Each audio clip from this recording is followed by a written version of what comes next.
Սիրելի հավատացյալներ, այսօր տնտեսի կիրակին է։ Մեր Սուրբ եկեղեցին մեծ պահքի 4-րդ կիրակին անվանել է տնտեսի կիրակի։ Բոլորիս հայտնի է անիրավ տնտեսի մասին առակը, բայց ոչ բոլորին է հասկանալի անիրավ տնտեսի առակի ճշմարիտ և իրական մեկնաբանությունը։ Հիսուս պատմեց մի մեծահարուստի մասին առակ, որն իր ունեցվածքի համար ուներ մի տնտես, գործերի կառավարիչ։ Որոշ ժամանակ անց մարդիկ սկսում են այս տնտեսից դժգոհել, ասելով, թե տնտեսը իր տիրոջ հարստությունը վատնում է։ Իսկապես տնտեսը չարաշահում էր իր գործերի ունեցվածքը և հարստությունը օգտագործում էր սեփական կարիքների համար։ Մեծահարուստը տեսնելով, լսելով, հասկանալով այն մասին, իր մոտ է կանչում տնտեսին և պահանջում, որ նա իրեն հանձնված կառավարման հաշվետվությունը ներկայացնի և դիմում գրի և հեռանա իր պաշտոնից։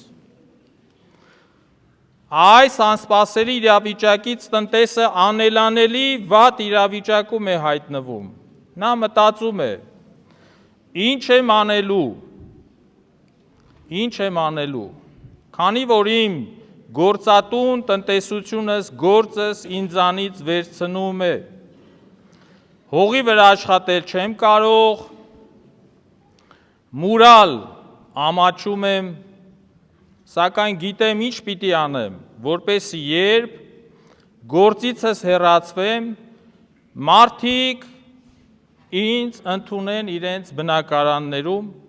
իրենց տներում։ Տնտեսը տիրոջ պարտապաններին մեկ առ մեկ կանչելով զեղչում է նրանց պարտքերի մի մասը, այն հեռանկարով,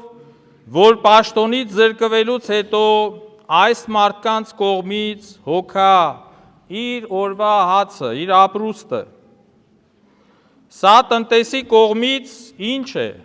կատարյալ գողություն։ Բայց զարմանալի է, որ Հիսուսը կամ Տերը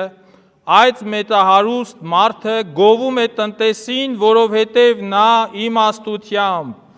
նա հնարամտությամբ, նա ճարպկորեն վարվեց իր հետագա կյանքի նկատմամբ։ Իրապես, սիրելի հավատացյալներ, եթե շատ ազնիվ լինենք, ապա այս առակը իրոք դեմ է ավետարանական ընդհանուր քարոզչության ոգուն։ Մինչդեռ Սուրբ Գիրքը քարոզում է ուղղամտություն, քարոզում է հավատարմություն, ճշմարտություն մարդկանց նկատմամբ։ Սիրելի քույրեր և եղբայրներ, իրականում անիրավ տնտեսը խորհրդանշում է մարդուն, ով մեղքերի մեջ թաղված է և ուշ թե շուտ կանգնելու է պատասխանատվության առջև։ Մեր Տեր Հիսուս Քրիստոս այս առակի միջոցով ամեն մեկի սովորեցնում է, որ մինչև մեր կյանքի վերջ ամեն մեկս հնարավորություն ունենք մաքրվելու մեղքերից և դրա լավագույն օրինակներից մեկը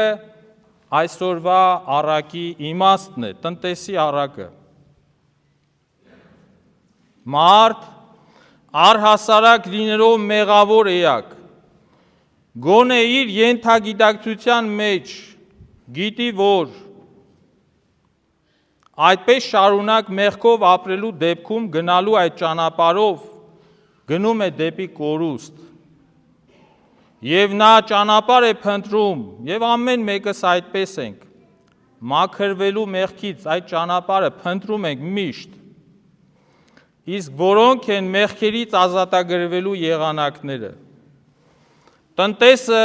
եթե իրավացի լինենք, չնայած անիրավ գտնվեց ու չարաշահեց տիրոջ վստահությունը,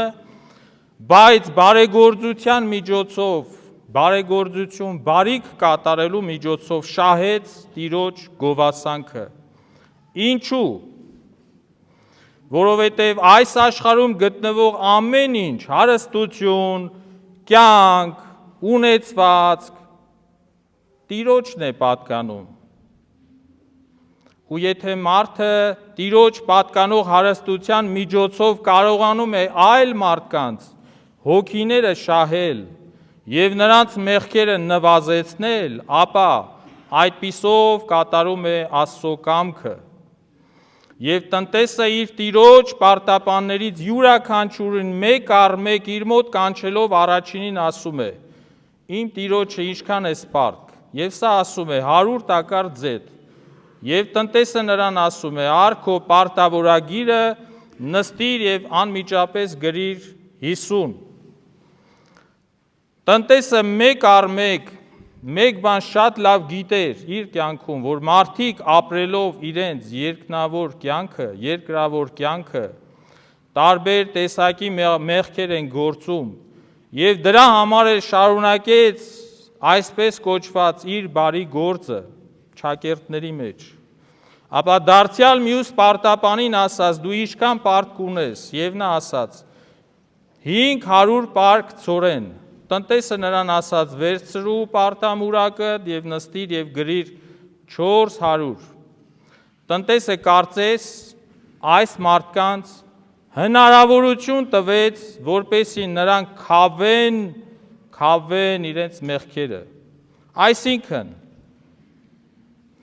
ըստ էության յուրաքանչյուր մարդ ինքն է, որ նվազեցնում և քավում է իր մեղքերը Աստծով։ Տնտեսը ուղղակի ցույց տվեց այդ կարճ ճանապարհը, միջոցը, թե ինչպես կարելի է մեղքերի համար թողություն ստանալ, և Տերը այդ պատճառով գովեց անիրավ տնտեսին, որովհետև հնարամտությամբ գործեց։ Այս ձևով տնտեսը նաև քավեց իր սեփական մեղքերը։ Անիրավ տնտեսի առակից, սիրելի հավատացյալներ, պարզ է դառնում, որ մեր կյանքը, մեր պաշտոնը, մեր դիրքը, մեր ունեցվածքը, փողը ժամանակավոր են։ Մենք Աստծո տնտեսներն ենք։ Իմաստություն պիտի ունենանք օգտագործել ամեն մի բարի միջոց երկնքի արքայությունը ձեռք բերելու համար։ Տեսեք առակի մեջ մի հետաքրքիր բառ կա, մամոնա, որ ինքնին նշանակում է ինչք, դրամ, կարողություն։ Նույնպես սա միջոց է բարիք գործելու համար։ Իսկ եթե այն դառնում է նպատակ, դառնում է ինչ, անիրավ մամոնա, որ առակի մեջ այդպես էլ Հիսուս ասում է, անիրավ մամոնա, անիրավ դրամ է համարվում մարդու համար այն ժամանակ, դրամը ինքնին լավ բան է, դրամը վատ բան չէ, բայց դրամը ինքնին վատ է դառնում, չարիք է դառնում այն ժամանակ, երբ այն հայտնվում է խաղամոլի, հանցագործի, մարդասպանի, թմրամոլի, խելագարի և հափշտակողների ձեռքում։ Մարդիկ տնտեսներ են կարգված ոչ միայն նյութական հարստության վրա, այլև դրամը պիտի կարողանանք օգտագործել ինչպես բարոյական նպատակների, այնպես էլ մեր հոգևոր շնորհների համար։ Հարց է առաջանում ինչպես։ Տնտեսի առակի միջոցով Հիսուս Քրիստոս և իր տված դասերից մեկն էլ այն է, որ Աստծո տնտեսության մեջ բոլորս էլ հաշվետու տնտեսներ ենք մեր ապրած կյանքի և աշխատանքի մեջ։ Աստված մի օր մեզանից հաշիվ պիտի պահանջի ասելով. «Տուր քո կյանքի հաշիվը»։ Ինչպես տնտեսից սպասվում էր հավատարմություն, այնպես էլ մեզանից ակնկալվում է խոսքի, գործի, պատվի, նպատակի, կյանքի, կենցաղի հավատարմություն եւ հաշվետվություն։ Սիրելիներ, մենք իրավունք ունենք Աստծուց մեզ տրված եւ Աստծո փառքի համար գործածվող ցանկացած բան վատնել եւ փչացնել։ Իհարկե ոչ։ Չէ որ Աստված ինչ որ մեզ տալիս է, որ մենք այն գործածենք իր փառքի համար, այլապես վատնումի դեպքում նշանակում է մենք Աստծո փառքի փոշիացնողներն ենք, որի համար պիտի պատասխան տանք հենց Աստծուն։ Երբ Աստված շնորհներով է օժտում մեզ տալիս է պաշտոն կամ մի որևիցե հանձնառություն, Աստված հետևում է, թե ինչպես ենք կատարում կամ իրագործում իր կողմից մեզ տրվածը։ Տերը նայում է մեր կատարած գործին եւ միշտ փորձում է օգնել մեզ։ Բոլոր մարդիկ առանց խտրության պիտի պատասխան տան Աստծո առջև Աստծո կողմից մեզ շնորհված տնտեսության համար, ինչպես որ Աստված Ադամին եւ Եվային վտարեց դրախտից, այնպես էլ ցանկացածից կարող է վտարել եւ չընդունել երկնքի արքայությունում։ Ինչպես որ ժողովուրդն է ասում, ժամանակ կա գալու, պատասխան կա տալու։ Տնտեսի առակից նաև սովորում ենք, որ մահվանից հետո այլևս ոչինչ չենք կարող անել Աստծո արքայությունը ժառանգելու համար։ Ինչ որ պիտի անես այսօր, ոչ թե հասնես զառամյալ տարիքում, մեծանաս, ծերանաս, նոր մտածես այդ մասին։ Աստծո արքայությունը հոգով հզորների հոգևոր պատերազմին միշտ պատրաստ քրիստոնյաների համար է։ Ինչպես որ անիրավ տնտեսը մտածեց իր ապագայի մասին, մենք էլ ապաշխարության միջոցով մեր իսկ փրկության մասին մտածենք այսօր։ Ապաշխարել այսօրվանից սկսած ոչ թե մեծահասակ դառնալուց։ Ինչ է կյանքը։ Կյանքը ևս տնտեսություն է մի օր, երբ հեռացվենք մեր կյանքի տնտեսությունից, հավիտենական հարկերում կարողանանք մեր հավերժական տեղը, տունը, վայրը ունենալ։ Աստված չի ուզում, որ իր զավակները անիրավ տնտեսի նման անիրավ լինեն։ Աստված ուզում է, որ մենք տնտեսի նման իմաստուն եւ հնարամիտ լինենք, որովհետև ճարպիկ, հնարամիտ եւ իմաստուն մարդն է խուսափում դժոխային կեցվածքից, խուսափում մեղքերի ճանապարհից եւ հեռու մնում չարիքներից։ Հիսուսի պատմած այս առակի անհավատարիմ տնտեսը, եթե ժամանակին հեռատես լիներ, ինքը իրեն հեռու կպահեր ամեն բոլոր այդ տագնապներից, տառապանքներից, որոնց նա ուղղակի բախվեց։ Այն օրերին, երբ նա իր տիրոջ ունեցվածքը եւ հարստությունն էր վատնում եւ մսխում, պետք է մտածեր, որ այդ անթույլատրելի է, այդ ընթացքով տնտեսությունը իր ձեռքից պիտի վերցրվի մեկ օր։ Եթե նա ժամանակին ճիշտ վարվեր, որևէ խնդիր չէր ունենա։ Նույնն է նաև մեզ բոլորիս համար այսօր։ Եթե մենք մեզ թույլ չտանք մի շարք սխալներ, թերություններ, հանցանքներ եւ մեղքեր, մեզ համար չէր լինի շատ նեղություններ, շատ ցավեր եւ տառապանքներ։ Սիրելի հավատացյալներ, մեծ պահքի այս օրերին, երբ բոլորս գիտակցաբար, հոգով եւ ճշմարտությամբ փորձում ենք ավելի մոտենալ Տիրոջը, Տիրոջ ձեռքը բռնել եւ շարժվել դեպի սրբություն, մեր աղոթքն է, մաղթանքն է, որ մենք չմտածենք միայն նյութական մամոնայից, այդ տված ժամանակավոր եւ խաբուսիկ, երբեմն խաբուսիկ ապահովություններով եւ դրա վրա հույս չդնենք։ Ընտրենք հոգևոր սխրանքներ, բարոյական հզորություն եւ տոկունություն, քանի որ մարդը Աստծո համար մեծ, շատ մեծ արժեք է։